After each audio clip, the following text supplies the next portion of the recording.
Cillian Murphy est né d'une mère professeure de français et d'un père travaillant pour le ministère irlandais de l'Éducation. C'est au théâtre qu'il se fait d'abord connaître, notamment avec une prestation dans la pièce Disco Pig, mais également dans Beaucoup de bruit pour rien et The Shape of Things, mise en scène par Neil LaBute.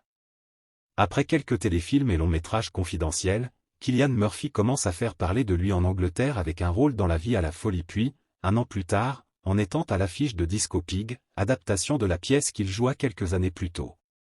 En 2003, il accède à la consécration internationale en tenant la vedette du film d'horreur post-apocalyptique 28 jours plus tard de Danny Boyle, puis en s'affichant dans Intermission de John Crowley, film choral au cœur des quartiers populaires de Dublin qui reçoit pas moins de 4 IFTA Awards, l'équivalent des Césars en Irlande. En 2004, il apparaît dans 2 grosses productions américaines, Cold Mountain et La jeune fille à la perle. Il quitte alors les films d'époque pour Gotham City, où il endosse les oripeaux de l'épouvantail dans Batman Begins, 2005, de Christopher Nolan. S'étant fait un nom sur la scène internationale, on le retrouve dans le thriller de Wes Craven, Red Eye, 2005. Puis il partage à nouveau l'affiche avec son compatriote, Liam Neeson dans Breakfast on plutôt de Neil Jordan. En 2006, il est présent au casting du film de Ken Loach, Le vent se lève, évoquant la guerre d'indépendance de l'Irlande, récompensé par la Palme d'Or à Cannes. Poursuivant une carrière éclectique, il retrouve Boyle pour le film de science-fiction Sunshine dans lequel il doit rallumer le soleil qui est sur le point de s'éteindre et Nolan pour The Dark Knight, considéré comme le meilleur Batman.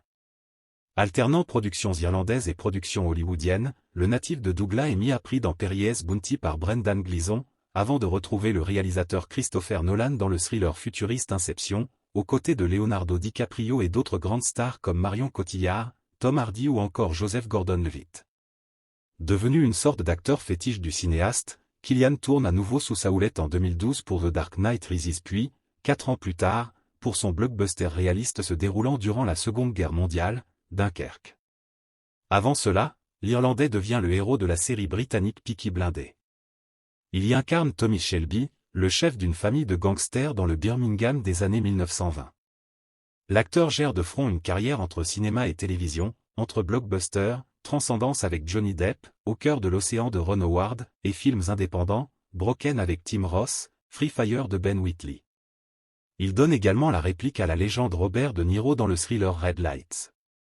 En 2016, Cillian partage l'affiche avec Jennifer Connelly et Mélanie Laurent du drame L'Attrape-Rêve.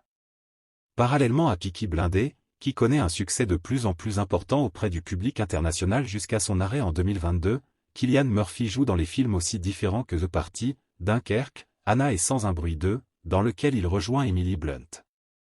Il refait une nouvelle fois équipe avec Christopher Nolan, qui lui offre le rôle principal du biopic Oppenheimer. Pour l'occasion, l'acteur irlandais se glisse ainsi dans la peau de Robert Oppenheimer, un scientifique américain ayant été sollicité pour développer l'arme atomique lors de la Seconde Guerre mondiale. L'acteur explique. « J'ai toujours dit à Chris Nolan, en public et en privé, que si j'étais disponible et qu'il me voulait dans un film, je répondrais toujours présent. Peu importe l'importance du rôle. Cependant, au fond de moi, secrètement, je mourrais d'envie de jouer un rôle principal pour lui. Il m'a simplement dit, écoute, j'ai écrit ce scénario qui parle d'Oppenheimer. J'aimerais que tu sois mon Oppenheimer. C'était une formidable journée. Il m'a semblé que c'était le bon moment pour endosser une telle responsabilité. Et il se trouve que celle-ci était vraiment considérable. C'est beaucoup de pression. Le personnage était complexe, contradictoire et tellement emblématique.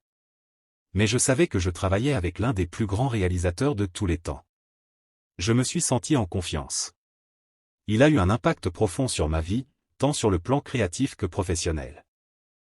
Abonnez-vous à la chaîne pour ne rater aucune vidéo.